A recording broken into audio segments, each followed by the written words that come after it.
Hey, what's up everybody? 8-Bit Flashback here.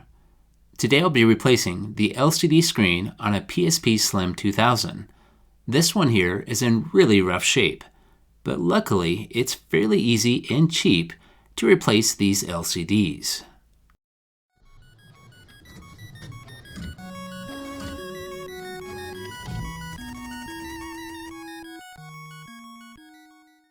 So this PSP in its current state is pretty much unusable because I can't see anything that's going on.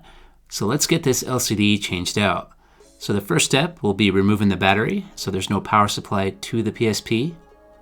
Okay, now it's time to start removing some screws. And there's going to be 7 screws in total to disassemble this PSP. And these are going to be small Phillips screws, so it just requires a small Phillips screwdriver. So the first one here is going to be located on the bottom. And with all these screws, try to organize these to where you know exactly where they go when you put it back together. Now we're on the back of the PSP, and there'll be 2 screws located right here and here.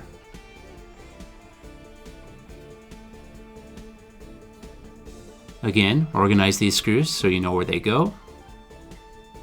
Now we're going to go on the opposite side here in the battery compartment. And there's going to be a warranty sticker right here that you're going to need to peel up. And I don't think you really need to worry about the warranty voiding because these are fairly old, so I don't think there's any warranty anymore with these. So there's 1 screw that's located underneath this sticker and 1 right here. So go ahead and remove both of these screws.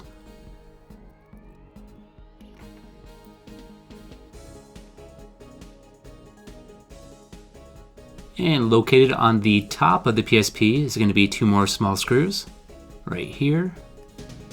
So go ahead and remove these.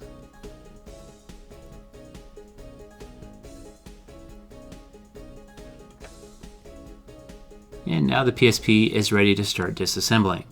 Now for this step, it might require a small pry tool.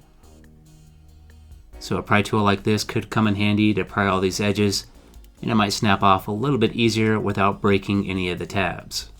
And I'd recommend during this step to just take your time because you don't want to break anything on this faceplate. Also, it'd be a great idea to go ahead and clean this faceplate before you put it back on later on. And as you can see here, some of the buttons stayed stuck to the faceplate, and I'll just leave those on there for now. So these circuit buttons right here are supposed to be glued down to the piece of black plastic below them. But as you can see here, they are loose and need to be re-glued, and I'll show that later on. If the buttons are still glued down in place, I would recommend leaving them alone and popping off this piece of black plastic with the buttons still attached. So this piece comes off real easy with just a small flat blade screwdriver. You can pry on the one end of this and it'll pop right off the other side. So on the opposite side, it just lines up with a pin that's right here. So after you pry off the other side, it'll just come right off this side. Now it's time to start removing the LCD screen. So I'm going to start prying from the very top of the PSP, and you might end up with some of the buttons sticking to the screen. So you can either just pull those down as you're pulling it up, or put them back in place after you pull up the screen. And a small pry tool might be necessary to start prying this LCD up, but as you can see here, I'm just using my fingers. And you want to make sure during this step that you start prying the LCD up from the top of the PSP, and then open it towards the bottom of the PSP because there's going to be a couple small ribbon cables that you need to unplug. So located right here is going to be 2 small clips that keep these ribbon cables secured. So you can pry this up with a small flat blade screwdriver or your fingernails, which I found easier for this one. And then this one pops up right here. So this one's real tiny. And these are somewhat delicate, so just be real gentle during this process. After opening both of these clips, the LCD screen should be able to pull out just like this. And some people also recommend to remove this bottom button cable, but I was able to leave it intact and install the new screen without any issues. So here's a look at the broken LCD.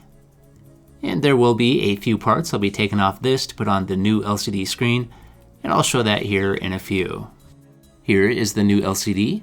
You can pick these up for right around $15 to $20 on eBay. This one does come with a screen protector installed on the glass, and they do recommend that you remove this screen protector after installing the LCD into the PSP. but I chose to just leave this screen protector on because it has an anti-glare finish, and the screen seems to be plenty visible with no issues I can see coming from leaving the protector on. But if you're looking to keep this as close to stock as possible, then I would recommend to go ahead and remove this screen protector. Now it's time to plug in the new LCD into the PSP. And you want to be really gentle when doing this step. What I'm using here is a small flat blade screwdriver, and I'm helping guide these cables into the slots. So I'm just gently guiding this one to where it lines up with the slot. Once I get the cables lined up, I can then use these tabs on the top of this small cable right here to help guide this cable into position and get it fully seated. And then for this cable here, I can pull down on these holes on each side to help seat this into position. Once I have the cables into position, I can then close this small latch located right here, and that'll lock this cable into position. And then on this bigger cable, there's going to be a black piece of plastic that folds down right here. And this is what locks and secures this cable. Now before going any farther and folding down the screen back onto the PSP, I would recommend to go ahead and check all the button placement and make sure everything's in the correct position before you fold the screen back down. So I'm going to fold the screen down onto the PSP. So on the left side of the screen housing is going to be a hole that lines up with a pin on the PSP, and on the right side is going to be a tab that lines up with a groove on the PSP. So as long as you line up these two things, this will ensure that the screen is in the correct position. Now I have noticed that the plastic bezel that surrounds this LCD screen is slightly smaller than the stock LCD screen. So because of this screen does fit a little bit looser and doesn't secure quite as nice as the original stock LCD. But this really doesn't seem to be a big issue, and after fully assembling the PSP, the LCD seems to function just as it should.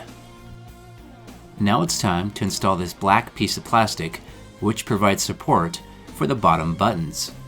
This lines up with a pin on the right side, then snaps into position on the left side, and if the buttons are still attached, you should still be able to install this piece without an issue. In my case, the buttons were loose, so I'll have to use a heavy-duty glue stick and apply a small amount of glue to the back side of the buttons so I can secure the buttons to the support. Alternatively, you could also use some tape to hold the buttons in place, which I'll demonstrate here in a few. And the type of glue I'm using would be considered a releasable glue, meaning it's not permanent. And that's the type of glue you want to use for this because you don't want to have that permanently glued to that piece of plastic in case you have to change parts later on. Now it's time to grab that old LCD and take the gasket off the edge of the screen that's located right here. And this gasket will also have a couple small metal pieces that will reattach as well. So here's the gasket. Now it's time to put it on the new screen. So the top edge of this gasket will just line up with the top of the screen. And it should outline the entire LCD like this. Now I'm going to grab those two small metal pieces and put those back on the top of the gasket, just like they were on the previous screen. And with these small pieces, if they're not tacky enough to stick on their own, you may have to use that glue stick and add some glue to the back side of these to make these stick in place. And now it's time for a test. I'm going to go ahead and plug this in and power it up and make sure the screen is working correctly. And it looks like the screen is working correctly, so let's continue on. Now this next step would be optional if you don't want to use glue on the back side of the buttons to secure them. You can just use a small piece of tape. So I'm using just a small piece of electrical tape that's placed in the center and covers the front edge or corner and slightly overlaps to the gasket. And this should hold the buttons in place until the faceplate is in position. And now it's time to go ahead and secure the faceplate. With some of the buttons, they were already stuck in place on the faceplate, so I just left them alone. But if any of the buttons are loose, they will need to be positioned on the PSP before installing the faceplate. And we're just about done here now. We got 2 screws on the top to secure the faceplate. Then 1 screw on the bottom. 2 screws on the battery compartment, and then 2 more screws on the opposite side. And now it's fully assembled. So I'm going to grab the battery and pop that back in, then power this up and make sure the screen and all the buttons are working correctly.